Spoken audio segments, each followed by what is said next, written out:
ഭർത്തൃവീട്ടിൽ വെച്ച് യുവതി ജീവനൊടുക്കിയ സംഭവത്തിൽ ഭർത്താവിനെതിരെ ആത്മഹത്യാ പ്രേരണയ്ക്ക് കേസെടുക്കണം എന്ന ആവശ്യവുമായി യുവതിയുടെ കുടുംബം രംഗത്ത്.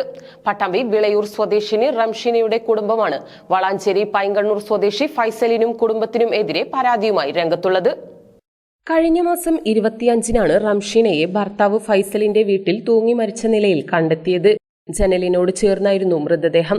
പോസ്റ്റ്മോർട്ടത്തിൽ തൂങ്ങിയാണ് മരണം എന്നും ആത്മഹത്യ ആണെന്നുമാണ് കണ്ടെത്തിയത്. ഭർത്താവ് ഫൈസലിന്റെ പീഡനം കാരണം ആത്മഹത്യ എന്ന് റംഷീനയുടെ കുടുംബം ആരോപിക്കുന്നു. പക്ഷേ ഇതിൽ ഞങ്ങൾക്ക് സംശയം എന്ന് വെച്ചാൽ ഓൾറെഡി പോസ്റ്റ്മോർട്ടം റിപ്പോർട്ട് വന്നു. എന്തായാലും ഞങ്ങൾ അതിനെ റെസ്പെക്ട് ചെയ്യണം. അത് സൂയിസൈഡ് ആണെന്നുള്ളവർ പറഞ്ഞിട്ടുണ്ട്. എങ്കിലും ആ ഒരു കിടക്കുന്നവർ ഇരിക്കുന്ന ചുമൽ എന്ന് പറഞ്ഞാൽ ജസ്റ്റ് ഒരു നോർമൽ വിൻഡോ ആണ്. അതിൽ അത്യാവശ്യം നല്ല ഹൈറ്റ് ഉള്ള ആളാണ്. അപ്പോൾ അവർക്ക് ഇരുന്ന് കഴിഞ്ഞാലും കാലിനെണ്ണം നിരത്തി മുട്ടിയിട്ടുണ്ടായിരുന്നു.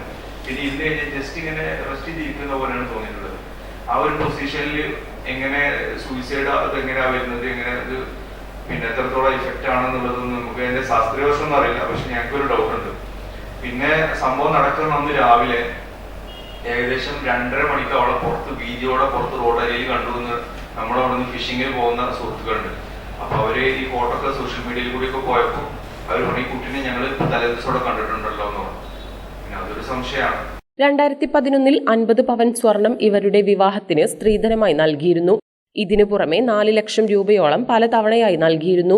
സ്ത്രീധനം കുറവെന്ന് പറഞ്ഞ് ഫൈസൽ റംഷീനയെ ശാരീരികമായും മാനസികമായും പീഡിപ്പിച്ചിരുന്നു എന്ന് റംഷീനയുടെ സഹോദരൻ ജംഷാദ് ആരോപിക്കുന്നു.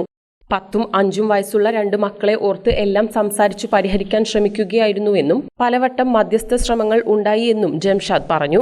അധ്യാപകനായ ഫൈസലിന് സ്കൂളിലെ മറ്റൊരു അധ്യാപികയുമായി സൗഹൃദത്തിന് അപ്പുറമുള്ള ബന്ധം ഉള്ളത് റംഷീന കണ്ടെത്തിയതാണ് പ്രശ്നങ്ങൾ കൂടുതൽ വഷളാക്കിയത്. തുടക്കത്തിൽ അവളെ പറഞ്ഞത് ഫ്രണ്ട്ഷിപ്പ് എന്നുള്ള നിലക്കാണ് അവളെ കേട്ടിരുന്നത്.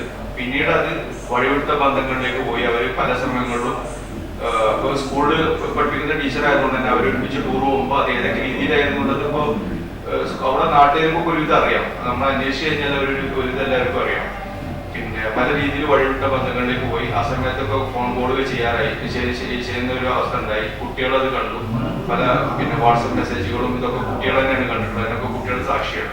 ഇതേ തുടർന്ന് ഫൈസൽ റംഷീനയെ മർദ്ദിച്ചിരുന്നു എന്നും കടുത്ത മാനസിക പീഡനമാണ് റംഷീനയുടെ മരണത്തിലേക്ക് നയിച്ചത് എന്നും കുടുംബം ആരോപിക്കുന്നു. ഫൈസലിനെതിരെ ആത്മഹത്യാ പ്രേരണയ്ക്ക് കേസെടുക്കണമെന്നും നടന്ന കാര്യങ്ങൾ അന്വേഷിക്കണമെന്നുമുള്ള പരാതി പോലീസ് വേണ്ട രീതിയിൽ പരിഗണിക്കുന്നില്ല എന്നും കുടുംബം പറയുന്നു.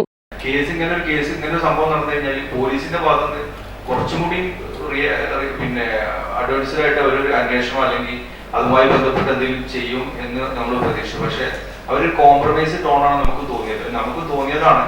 നമ്മൾ പോലീസിനെ ബ്ലെയിം ചെയ്യല്ല. പക്ഷെ എന്നാലും ഞങ്ങൾക്ക് ഇതിൽ വ്യക്തമായിട്ടുള്ള ദുർബലതകൾ എന്തെങ്കിലും ഉണ്ടെങ്കിൽ അത് പുറത്തു വരണം.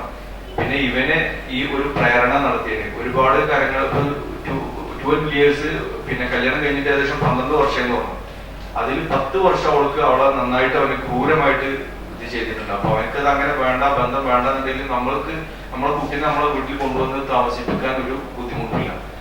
അപ്പൊ അവളെ ഇത്രയും എഡ്യൂക്കേറ്റഡ് ആയിട്ടുള്ള അത്രയും ബോൾഡ് ആയിട്ടുള്ള കുട്ടീനെ ഇങ്ങനെ ഒരു മരണത്തിലേക്ക് തള്ളിവിട്ട അവനെ നിയമത്തിന് മുമ്പിൽ കൊണ്ടുവരണം. അധ്യാപകനായ ഫൈസലിനെ ഈ ജോലിയിൽ നിന്നും നീക്കണമെന്നും ഇവർക്ക് ആവശ്യമുണ്ട്. ജില്ലാ പോലീസ് മേധാവിക്ക് ഇതിനകം പരാതി നൽകിയിട്ടുണ്ട്. ഇനി വനിതാ കമ്മീഷനും മുഖ്യമന്ത്രിക്കും പരാതി നൽകാൻ ഒരുങ്ങുകയാണ് കുടുംബം. അതേസമയം ആരോപണത്തോട് ഫൈസലിന്റെ കുടുംബം പ്രതികരിച്ചിട്ടില്ല. വെഡ്ഡിംഗ് പർച്ചേസ് നടത്തുന്നവരിൽ നിന്നും നറുക്കെടുപ്പിലൂടെ ഭാഗ്യശാലികൾക്ക് മുഴുവൻ തുകയും തിരികെ നൽകുന്നു. ഈ ഷോപ്പിംഗ് മഹോത്സവത്തിലേക്ക് ഏവർക്കും സ്വാഗതം. Emmanuel silks, M space shopping centre, മേലെ പട്ടാമ്പി.